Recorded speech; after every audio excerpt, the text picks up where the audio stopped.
खतरे की, या यूं कहें कि महा खतरे की, जिसे अगर रोका नहीं गया तो रूस परमाणु हमले के लिए भी मजबूर हो सकता है। और पुतिन का आरोप है कि अमेरिका ने यूक्रेन में जैविक हथियार इकट्ठा करना शुरू कर दिए हैं और ये हथियार अज़ोव रेजिमेंट के पास भी पहुंच सकते हैं। पुतिन का दूसरा डर तो इससे भी ज्यादा खतरनाक है और जो बाइडेन को तो इसका अंदाजा भी नहीं।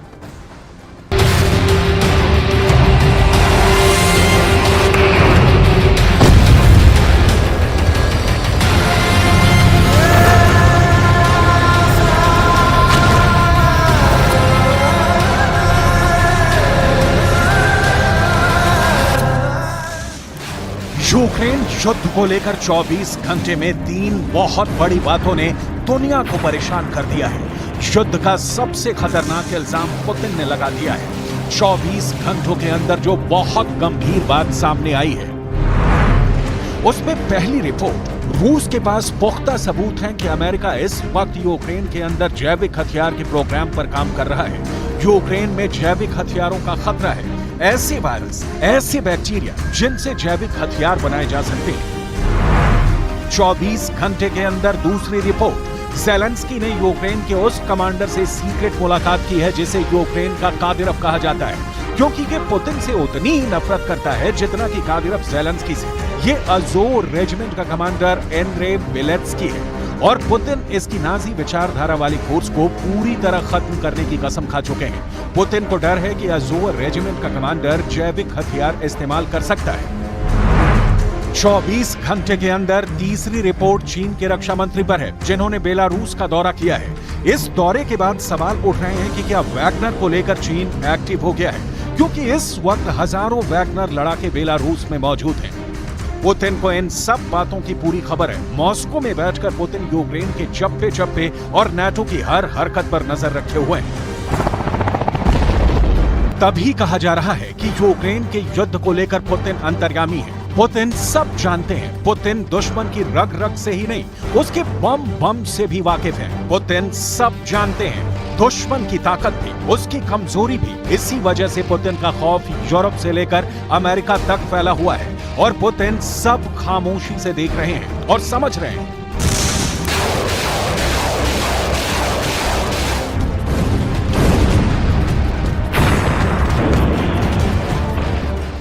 सबसे पहले बात जैविक हथियार की, यानी ऐसे वायरस बम की जो पुतिन की फौज के बीच महामारी फैलाने वाली साजिश कही जा रही है। यूक्रेन इस वक्त लगातार कई मोर्चे हार चुका है, कई हारने की कगार पर है। इसे लेकर रूस ने कहा है कि उसे अच्छी तरह मालूम है कि यूक्रेन बेचैनी में कोई खतरनाक कदम उठा सकता है।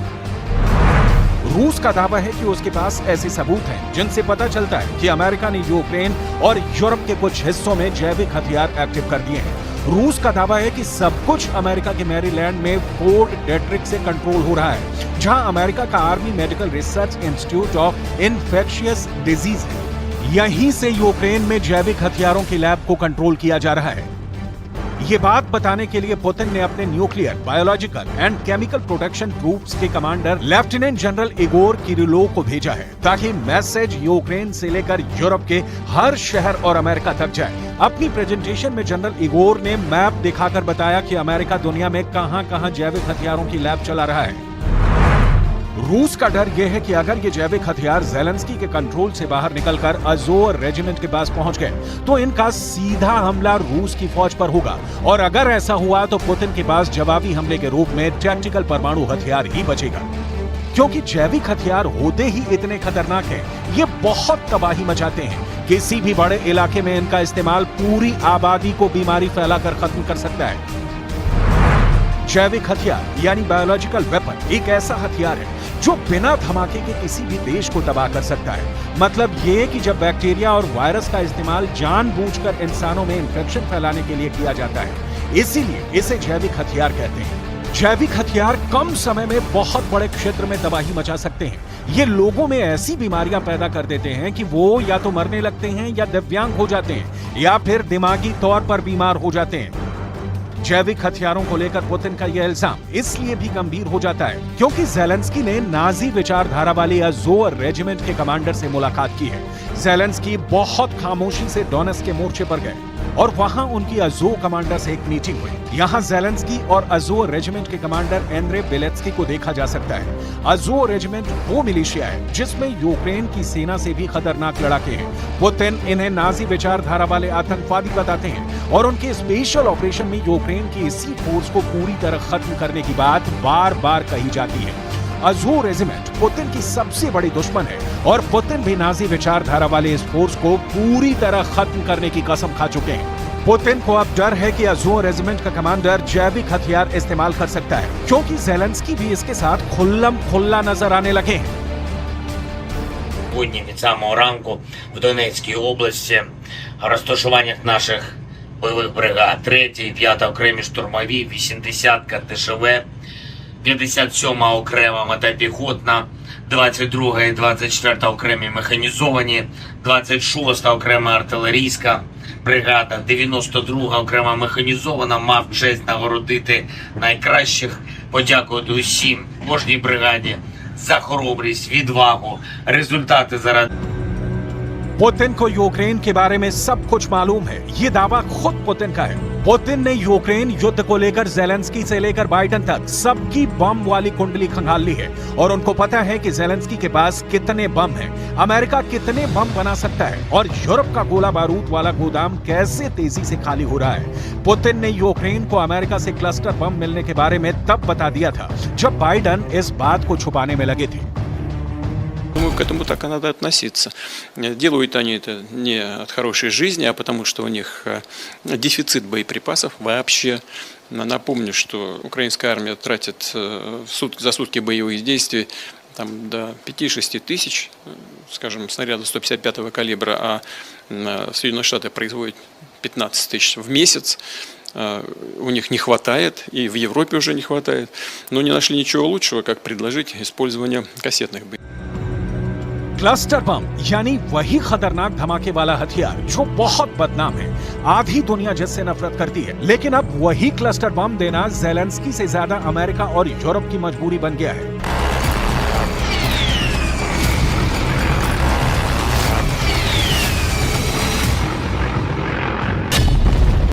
पुतिन का दावा है कि बड़े धमाकों के लिए यूक्रेन हर रोज 5 से 6 हजार तोप के गोले फायर कर रहा है। ये 155 मिलीमीटर के गोले हैं जो बड़ी तोप से फायर किए जाते हैं, यानी यूक्रेन को एक महीने में चाहिए 1.5 लाख गोले। पुतिन के मुताबिक अमेरिका पूरे महीने में ऐसे सिर्फ 15,000 गोले बनाता है। ऐसे में वो यूक्रेन की डिमांड कैसे पूरी कर सकता है?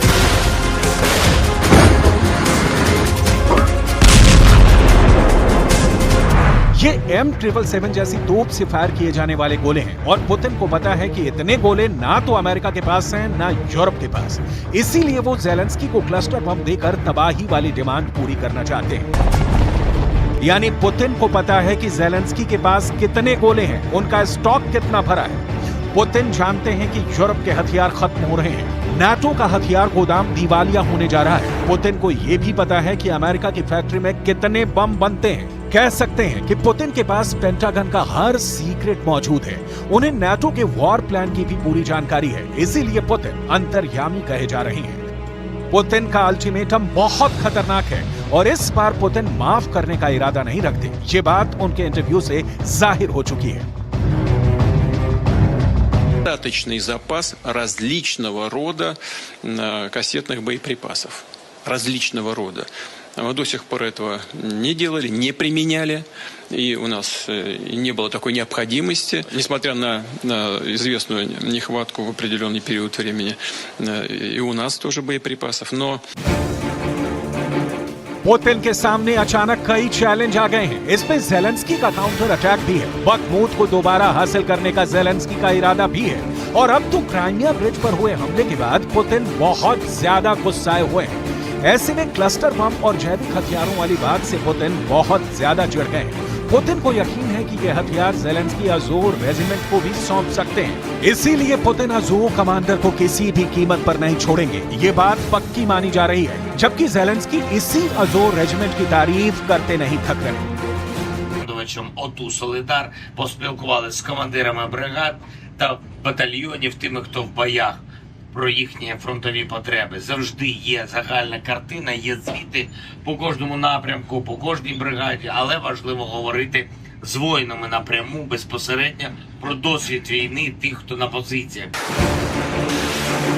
जेलेंस्की को अब नाटो से फिर से हथियार मिलने लगे हैं और छोटे छोटे मोर्चों पर जेलेंस्की के लिए कुछ खुशखबरी भी है।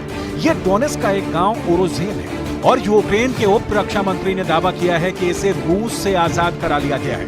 वैसे ऐसे दावे कई बार भड़कोलेपन साबित हुए हैं क्योंकि रूस ने दोगुनी रफ्तार से वापस अटैक करके इलाकों को फिर से कब्जा किया है। ऐसा बखनूर, ज़पोरिज़िया और खेरसोन के कई मोर्चों पर हुआ है। लेकिन इस फ्रंट पर जेलेंस्की की फौज जश्न मना रही है। रूस के सैनिकों को खदेड़कर उसे लग रहा है कि जैसे पूरा यूक्रेन आजाद करा लिया है।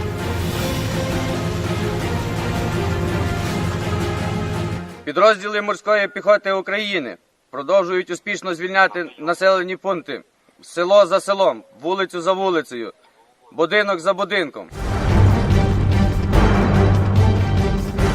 यूक्रेन इस वक्त बहुत ज्यादा दबाव में है। उसके पास हथियार पहुंच रहे हैं तो उसे चलाने वाली फौज नहीं है।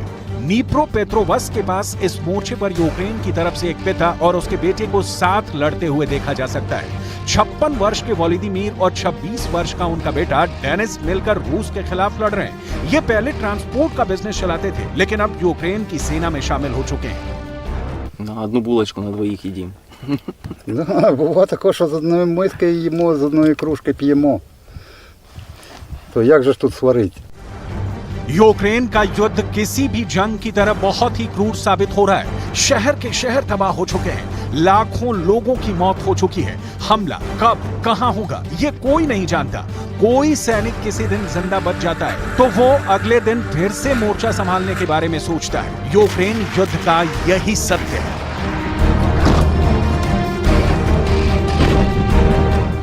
पश्चिमी मीडिया में छपी एक रिपोर्ट से सनसनी मच गई है। रिपोर्ट में बताया गया है कि रूस के राष्ट्रपति पुतिन ने नेटो को 31 टुकड़ों में तोड़ने का प्लान तैयार कर लिया है। पुतिन ने एक ऐसा वॉर प्लान तैयार किया है जिसमें 48 घंटे में नेटो को नष्ट किया जा सकता है। और ये दावा किसी और ने नहीं बल्कि अमेरिका के राष्ट्रपति रहे जॉन एफ कैनेडी के भतीजे रॉबर्ट एफ कैनेडी जूनियर ने किया है।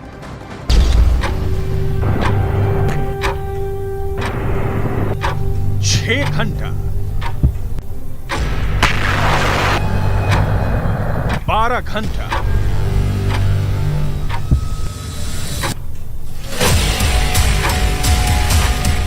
18 घंटा 24 घंटा 36 घंटा या फिर 48 घंटा।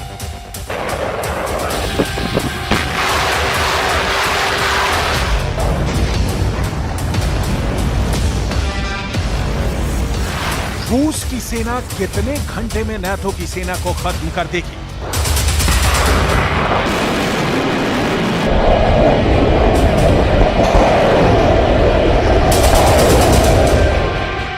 क्या सिर्फ 2 दिन में 31 देशों वाला नाटो खंड खंड हो जाएगा?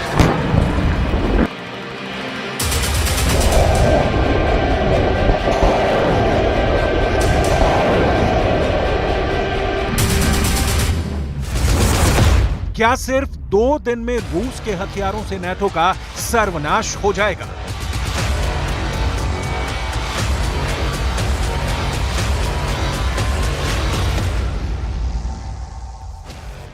क्या रूस ने नाटो के विनाश का टाइम सेट कर दिया है?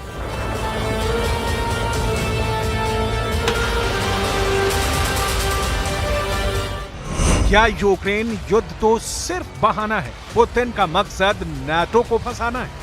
क्या पुतिन ने यूक्रेन युद्ध के बहाने पूरे नाटो को अपने जाल में फंसा दिया है?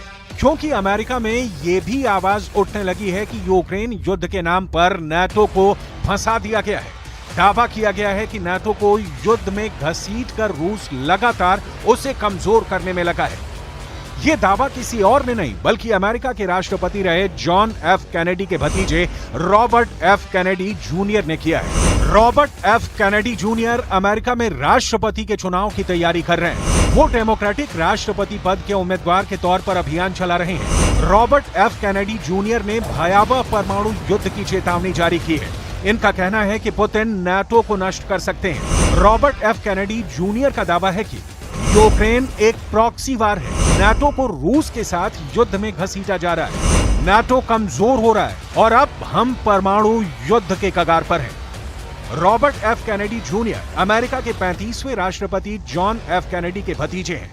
जॉन एफ कैनेडी के अमेरिका के टेक्सास राज्य में 22 नवंबर 1963 को हत्या कर दी गई थी।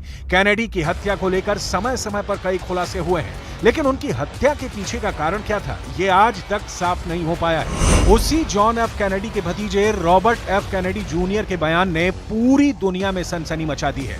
उनका दावा है कि पूरे नाटो को युद्ध में घसीटा जा रहा है और ये नाटो को नष्ट करने जा रहा है, क्योंकि अंततः मुझे नहीं लगता कि नाटो में शामिल कई देशों के पास इतनी हिम्मत है